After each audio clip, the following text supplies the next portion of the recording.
Hello and welcome to season 5 of Sal Sylvester on the future of leadership.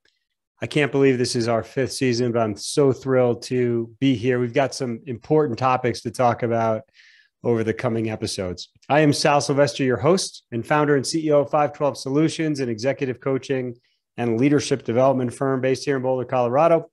I'm also the founder of Coach Metrics, a cloud-based tool we developed to measure behavioral change in coaching and leadership development through both of my organizations. My mission, my vision is to help organizations create a healthy, aligned, and more human workplace. So thanks for joining me today to talk about the future of leadership. Today's guest, super excited about this interview. I had a great conversation with Luis. His name is Luis Gallardo. Luis is the former Chief Marketing Officer, Global Chief Marketing Officer at Deloitte. He's the founder of the World Happiness Summit and World Happiness Foundation. Luis is a true social innovator and entrepreneur with a higher purpose of elevating the vibration of the planet by developing ideas, connecting thought leaders, activists, and communities, and increasing awareness on the science of happiness, holistic education, and smart innovation. For Luis, happiness is a human right and a life choice, an enabler of human development and social innovation. And today we're going to talk about the science of happiness, some strategies we can put in place to become more happy individually and collectively, and how can we bring more happiness into our work and our world. Let's go to the interview with Luis now. Luis, welcome to the future of leadership. It is so nice to have you here. I'm just honored to have you as a guest. Thank you for joining me today. It's a pleasure, Sal. I'm love to be here. Terrific. Well, Luis, tell us about the work you're doing at the World Happiness Foundation. Yeah, basically, we focus our activities around change management, especially focus on 3 main areas. We focus on education, we focus on health, mental health, and we focus on leadership, especially at the corporate and at the government levels. So we believe that we can get to a tipping point when we reach out 25 million change makers in the world that can impact each around 400 people. So that's going to create a wave of goodwill that is going to catapult us to 2050, where every single human being on the planet will be happier than it is today or will be in the future. Because actually, we have 7.6 billion people in the planet today. So there will be almost 3 billion new people born between now and 2050. So I think it's going to be easier to get 3 billion happier. So that's why we focus a lot on education. But in order to get to that, we are going to need teachers, we are going to need leaders, and we are going to need especially health professionals that can think in an holistic and integrated way how we facilitate human progress. So our foundation is focused on that. And something important is that we steward 2 United Nations resolutions that we were able to pass and lobby 10 years ago exactly. One of the resolutions is celebrating March 20th as International Day of Happiness. And the second is one very important resolution that invites every country, every institution, every organization to create processes and programs that are based on new paradigms for human progress, based on happiness and well-being, and we call this capitalism. So that's kind of what we do at the World Happiness Foundation. I love capitalism. That's so cool. So, Luis, why happiness? Why does it matter? What sort of drove your focus in this direction? Yeah, this is a great question, and I think that at some point in our professional careers and in our life, we realize that maybe what we've done in the past is the base to what we are going to be doing in the future. And I say that because I still remember when I was at the World Economic Forum. I worked as the global CMO of Deloitte for more than 12 years. And you know, Deloitte is a big professional services organization, so many countries. And my job was really aligning the whole organization around the brand, the big brand idea, the purpose. So we were determined to align and to make an impact in the world. And one of our strategic partners was the World Economic Forum. And I still remember the World Economic Forum is just that. It's a forum based on economic growth. And they do that through the engagement of multiple stakeholders. So I think the novelty of the World Economic Forum is bringing not just shareholders, but stakeholders to the conversation. And from there, you get into conscious capitalism and you get into a space where you try to improve the system that we have today. But when I was there, I was talking to so many leaders. And something that we know in business and in marketing is that depending on the framework that you create and you give your executive directors, they are going to go into one direction or are going to go into another one. So the World Economic Forum, the framework is economic growth. So when I was there, I was always thinking, well, we don't exist as a species for the sake of economic growth. Humanity exists. Why? And that was my question, fundamental question, is why do we exist as humanity? Because it's not to sell more consumer business. It's not about selling more water. It's not about creating new packaged products. What do we exist? And that was my question. And I was using actually many of those conversations in order to ask that. Why do you think we exist as humanity? And there were so many answers. But something that was common to almost every answer was happiness. So it's like, okay, in research, when you do research and basically you are getting the same answer for so many people, there is something there. So at some point I said, well, what about if actually instead of having World Economic Forum, we have World Happiness Fest? It's like we change the framework. And instead of working for growth, economic growth, we work for the evolution of happiness. And that was the beginning of all this ideation of creating a new movement where the only focus is to research, is to explore, and is to grow our overall happiness around the world. So that's the reason why happiness, because now that we've been on this journey for more than 10 years, now I truly believe that the ultimate goal of humanity is enjoying what we have and being as happy as we can be, not just because that's good for us individually, actually because that's good for others. Yeah. So happiness is an amazing asset to share. It's like money.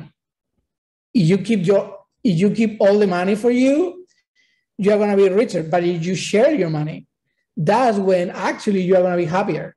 So that's a really cool relationship between the old system we are living in, capitalism, and the new system and new paradigms that are emerging, such as capitalism, because they should be rich in here. So that's why we chose happiness. It's very strategic. We really want to support this new paradigm for human progress. Yeah. So you're impacting the world through happiness. And it is interesting because I think personally, collectively, people, this is just my own anecdote or my own thoughts, but when people feel like they are contributing to something other than themselves, they tend to be more fulfilled and or happy. Is that accurate? Absolutely accurate. And there is a lot of research that supports that. Because once you set the framework and you say, okay, this is about maximizing happiness, then how do you do that? Right. Because it's not all about saying, I want to be happy and you are going to be happier. No. Yeah. You have to do something. You have to do something. So in order to do something, the first thing that you have to understand is that you already have it. So it's in you. It's not anywhere else. So this is a first fundamental discovery, is happiness is in you. If that's the case, then how do you find it? How do you remember it? And one way, fundamental way, research and proven that it's a very important route is purpose and is meaning. Yeah. So the moment that you have meaning and purpose, that's complete activator. That activates your overall happiness. Yeah. So that's a key activator. There are many activators, but meaning and purpose is probably one of the top ones. So interesting. I just released a book called The Deeply Human Workplace back in February, and it's a pyramid of needs that we believe all humans have. And at the top of that pyramid, we call community impact. And it's really that. It's about finding meaning and purpose and contributing back to something bigger than yourself, whether it's your team members at work or your local community or something more global. So meaning and purpose. So your research is pointing to, in order to maximize happiness, one lever to pull is to know that it's inside of you already. And it's really about finding that meaning and purpose. What else does the research say in terms of how, the science of happiness and how we find it? Yes. Even if we know where happiness is not easy for many people to activate it. One big blockage is genetics. And because we are, from a genetics point of view, we are different. And we know from research as well that almost 50% of our happiness is based on genetics. So imagine that somebody is not predisposed to overall happiness, they have to work harder in order to remember and find it. So this is the first thing, is that we are not all the same. And then from a chemical point of view and from a biological point of view, there are so many conditions to activate those chemicals, from cortisol to serotonin to oxytocin to endorphins. And depending on the conditions and depending on the trauma that is in our cells and in our body, we are going to react in a very different way. So this is when the whole complication comes. And for some people, even talking about happiness is like, wow, no, this is my personal thing. This is my personal space. People feel attacked. Some people feel attacked when you say that happy is good, that happiness is good. It's like, no, come on. This is happycracia. Now we are talking about the new way to oppress people. It's like, you have to tell me that I have to be happier? No, actually, but that reaction happens because people have limiting beliefs. They are charged from a genetics and biological point of view and from a trauma memory point of view. The intergenerational trauma, it's something that is all over. And especially in the US, we see that the intergenerational trauma is what is creating so much polarization among so many people. So we have to keep that in mind. It's like when we talk about overall happiness, then you have to go and you have to study, really. And then you have to find the right activators for you. So this is the second step. The second step is, first step, it's in you. Second step, how do I activate it through the right tools and with the right elements? And then we discovered that especially at work, there are 5 elements that really are critical to overall happiness. There are more than 12, 14 elements, but there are 5 that are critical. 2 of them are basic needs. Yeah. 2 of them, and that's the same in life. I mean, if you don't have your basic needs covered, if you don't have food to eat every day, if you don't have the right conditions for you to flourish, it's going to be much harder for you than it's for somebody else to achieve the optimal or the specific level of happiness that you are achieving. So I think at work, there are 2 elements that are basic needs, is how much you make. So if you're not making enough money, what is your payroll? So what is your compensation? If you are not satisfied with that, it's very difficult that anything else plays off. Yeah. And the second key basic element is that you feel appreciated at work. Yeah. Is that you feel that you are contributing and you feel that appreciation. So appreciation and compensation are basic needs. Yeah. If they are not on the table, the rest of the opportunity really minimizes. Yes. When we have those 2, we jump into higher states. And those higher states are around purpose and meaning. Is your purpose, personal purpose and meaning is aligned with the company. And you find it in the work that you do. The second one is the energy that the job brings you. Is this a job that really energizes me every day when I'm there or not? And then the third one, critical one, is belonging. Is the sense that you belong. That's what you were mentioning around being more than oneself. You can only be feeling that you are more than yourself when you belong to a higher purpose. Yeah. So the higher purpose and the belonging is critical. So those 5 elements really determine our happiness at work. Yeah, that's so interesting. So just in terms of like the basic needs, we often hear that money doesn't make us happier, but it's like, if I understand the research correctly, it's after a certain point.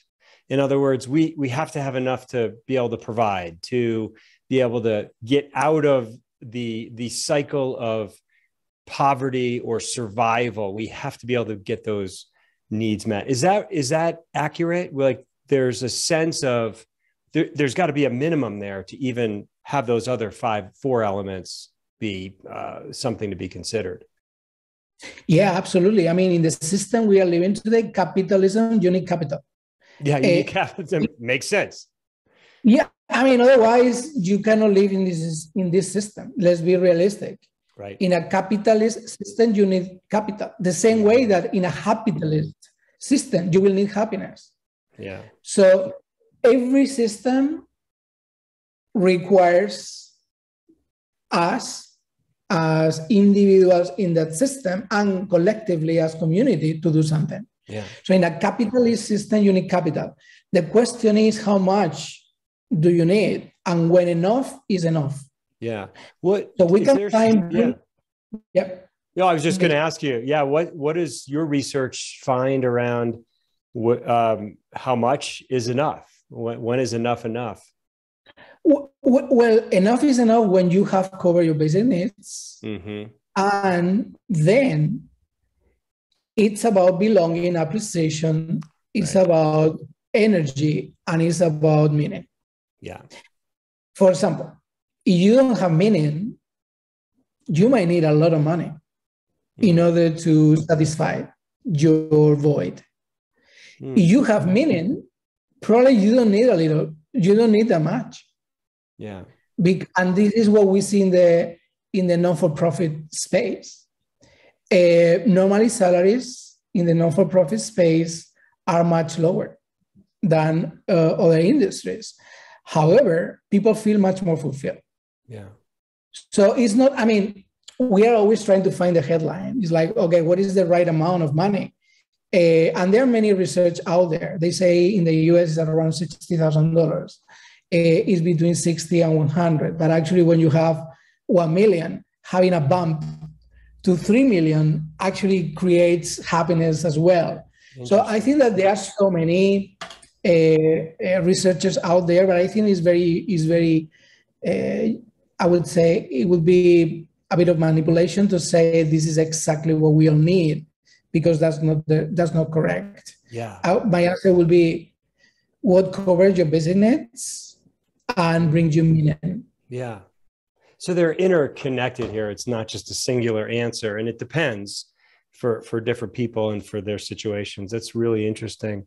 There a couple of the other needs that you mentioned, belonging.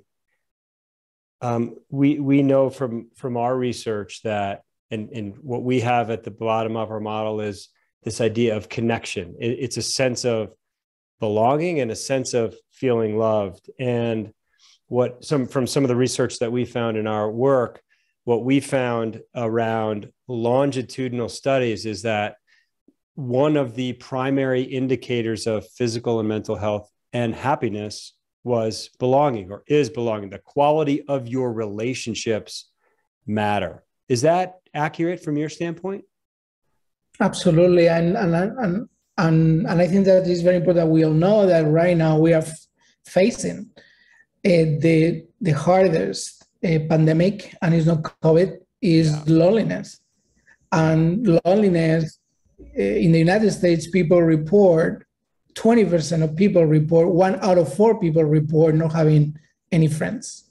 And we know that smoking is as bad as smoking 15 cigarettes per day. Loneliness. Loneliness Wow. is 15, around 15, and it's even worse than obesity. So loneliness has a physical health and mental health impact overall. And that's kind of I would say the pessimistic side. The optimistic side is that you just need one friend. Right. You just need one good friend in order to palliate loneliness. And then what you need is to connect with yourself. So because when somebody is connected to him or herself and they are in deep connection, what I mean by connection is understanding their fears, understanding the shadows, understanding their gifts, understanding who they are.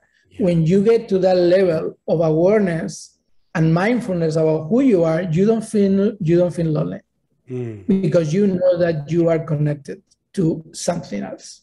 So I think that we have those are key actions in order to stop loneliness. One is creating systems that help us to get a buddy, and we see this in many business. The moment you join a company, you get a buddy, somebody who's going to be with you, is going to be showing you around, is going to be with you all the time, because they know how important it is, the onboarding process, for you to feel that you belong. And the second one is helping everybody to go deeper into understanding who they are. And I think that this is a big opportunity because we don't do a great job in this space. Yeah, that is so interesting. When you talked about the opportunity or the positive side of this is that you only need one close friend. It reminds me of Gallup and their engagement survey question around, do you have a best friend at work? And it adds meaning to why that question is part of their engagement survey. So that's really interesting. And that idea of a buddy, a long time ago, Luis, I went through Ranger School. It's a U.S. Army training. And this was back in 1993. So a long time ago. I'm probably dating myself. But even in that school, we had the idea of having a Ranger buddy, someone who was connected with you. You had each other's back. You supported each other. You took care of each other. You looked after each other. So that idea of bringing that action into the workplace as a means to create connection seems like a simple but powerful solution. Yeah, it's very simple, but you know, simple things in this world today are very complicated to achieve. They are, yeah. Because you have to be very conscious and you have to be very focused on building that as part of the strategy program. So Right. the program should state that clearly, very clearly, that we all need somebody to love. So it's like that's the core. And then once the system is there, then you expand into your team. We call this rope team. And you know, people who climb, yes, they know this in the heart, because when you are climbing, and here I work very close to Eric Waymeyer, the first blind person who climbed Mount Everest and the whole No Barriers community. The concept of rope is we get there together or we don't get there together. We die together. And when you create your rope team, that goes beyond just one body. That goes into who are the 5, 6 people in your life that can help you achieve your maximum potential. Yeah. And those 5 bodies, 5, 6, that becomes your rope team. Yeah. And that rope team is going to be, some of them are going to be guiding you. Some of them are going to be supporting you. Some of them are going to be pushing you to the next level. But this concept of team and beyond body is amazing, because imagine just with the body, the connection to yourself, and then expanding into a rope team, that would eradicate loneliness from planet Earth. Yeah, for sure. It's such a great metaphor. Before kids, I spent a lot of time doing some international mountaineering. And I had an opportunity a few times to climb down in Ecuador. And we were climbing a peak called Chimborazo. I think the summit is just under 21,000 feet. And make a long story short, we started at 11:30 p.m. and we got off track because of some avalanche conditions. And by 5 a.m., I completely bonked. And the 4 guys that I was climbing with, we made a pact before we went on this trip that we all get to the top together or we all come down together, but no in between. And that decision was made for everybody. And these 4 guys supported me and got me off the mountain and back down to our camp safely. But it's that same concept. You're moving beyond that buddy and you're moving to that rope team. What a terrific metaphor for happiness. Yeah, and you experience that yourself. I think that we are living in a world where we would like to have heroes. Yeah. But the metaphor that you share is so powerful, because the fulfillment of helping somebody is much higher than the fulfillment of achieving something without that person. Oh, and actually, I told you about Eric. Eric, when he climbed, he was 20 years ago, the first blind person to top the summit of Mount Everest. It took him 2 years of training. But you know, the most important thing, it took him a team of 21 people. Yeah. Those 21 persons, those were working to help him to achieve Mount Everest. What they created as a common narrative among all of them was so powerful that that team became the largest team in history to top Mount Everest at the same time. That's incredible. It's such a great story. I think Eric lives here in Colorado, if I'm not mistaken. Yes, he lives in Colorado. Yes. Yeah, it's unbelievable. I just really want to reiterate something you said. The fulfillment of helping somebody is so much more than achieving something by yourself. Yes. Yeah, it's so powerful. And without that body, without that person. So, yes. Yeah, without that person. Yeah, it really speaks to like when we do something or achieve something, what I find, at least in myself, is the first thing that I want to do is share it with someone. It's so much more rewarding when I get to share that experience with someone else. So funny, because I remember one campaign. There was a liquor, Bacardi. They ran a whole campaign of having a party overseas. It was a big boat, and basically it was a party. And they realized that actually people get dizzy, very dizzy when the water is bumpy. So actually they stopped with the boat because when it was bumpy, people didn't enjoy. But in order they did the research about all these people having a party and meeting somebody there. So 90% of people reported that if there were no friends around watching them doing what they were doing, they were not fulfilled. Yeah. So actually, even in having fun and at parties, you rather enjoying that with your friends. Yeah. And having your friends seeing you, because that's the way you are sharing. So imagine how important sharing becomes for everybody. And for some reason, we keep creating barriers and we keep creating blockage to sharing. And we are humanity that fulfills in groups.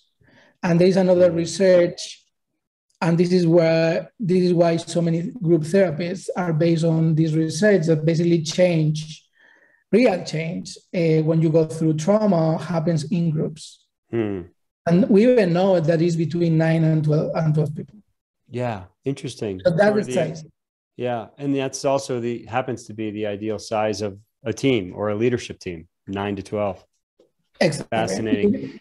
I have one final question, then I'll see if I can kind of summarize some of our key points. How does social media factor into happiness? Does it make us more happy, less happy? I often find that social media kind of triggers the idea of comparison, which then doesn't make me happier. What's the research say around social media? Do you know? Yes, and we are still learning, but we got a lot. I mean, what we saw is that the spike on teenagers suicide rate is exactly parallel to the spike of social media use. Wow. So, I mean, this is a key fact. Yeah. Why? Maybe because we don't know how to use it. Maybe because what it creates is so addictive for so many people that you cannot separate from it.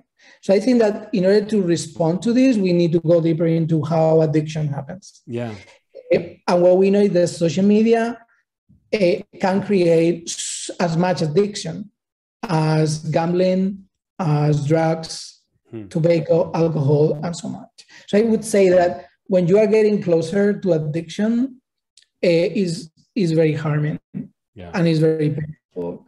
If it's your basically technology tool in order to achieve something else and you are able to control it and you are able to manage it, then that can be very beneficial as well. Yeah. But I feel that what's going on today with social media is like we don't have enough education, we don't have enough role models. And what we know as well is that there are three main elements for unhappiness in the world. One is competition. The second one is comparison, to compare with something. And the third one is complaining. I call it the three C's of unhappiness: competition, comparison, complaining. Social media helps you so much to do this because you are comparing yourself all the time with everything. But you could stop it and you can control it. So I think that the answer is not easy because it's more a rainbow than black and white. But right now, unless you know how to handle it, it's going to create addiction. Yeah. Thank you. That's really insightful. And I'm going to see if I can summarize a few sort of key takeaways as we start to wrap up today. Number one, happiness is already in us as people. And part of it is, for us, part of it's about finding that happiness or finding purpose and meaning. Is that accurate? Yep. It is. Genetics play a key role. They can be a big blocker. Up to 50% of why people are happy is due to genetics. Did I get that right? Yes, it depends on the environment. And actually, something good, the good news is that we can change their genetics alive, I mean, in the present, because there is a whole science of epigenetics. But yes, we are charged, and that's in our genes, and that's in our subconscious as well. Yeah. Okay, great. That's helpful clarification. There's 5 elements needed to activate happiness, 2 basic needs, having enough money to cover your basic needs in life to sort of move out of survival mode. And then number 2, feeling appreciated, like your contributions matter. And then the higher level elements are related to purpose and meaning, energy, and belonging. Did I get those 5 elements right? Yeah, meaning. Yes, yeah. Is meaning, belonging, energy at the higher level, and then feeling appreciated and compensation. Yes. Yeah. As basic. Basic is the feeling appreciated and compensation. Great. And then there's a couple things that very tangibly that leaders and organizations can do. Number 1, help people get connected, help them find that one best friend, at least in the workplace, that buddy at work. And then number 2, also help people to learn more about themselves, the self-awareness, where their strengths are, where there might be some fears, what they're good at, and being able to leverage that. And then step 3 is expand beyond that one buddy to the rope team concept. Is that about right? Love it. Yes. Awesome. Luis, thank you so much. Any final advice for our listeners before we wrap up today? No, I think that that was an amazing conversation. I really appreciate bringing these topics to the future of leadership. Future of leadership is in our hands. So we shouldn't expect anybody to tell us how to lead in the future. We have to lead from the heart. And when we do that, I think that we are creating the determination and conditions to do it. So thank you for bringing this topic to Thank you. Thank you, Luis. Can you point our listeners to your website? Where do they go for more information about World Happiness Fest and or any other trainings and offerings that your organization has? Yes, please join us at worldhappiness.foundation. worldhappiness.foundation, and there you can see what we do at the festival, the academy, the observatory. We have many different programs, but worldhappiness.foundation. Great. Thanks for being with me today, Luis. Thank you so much. So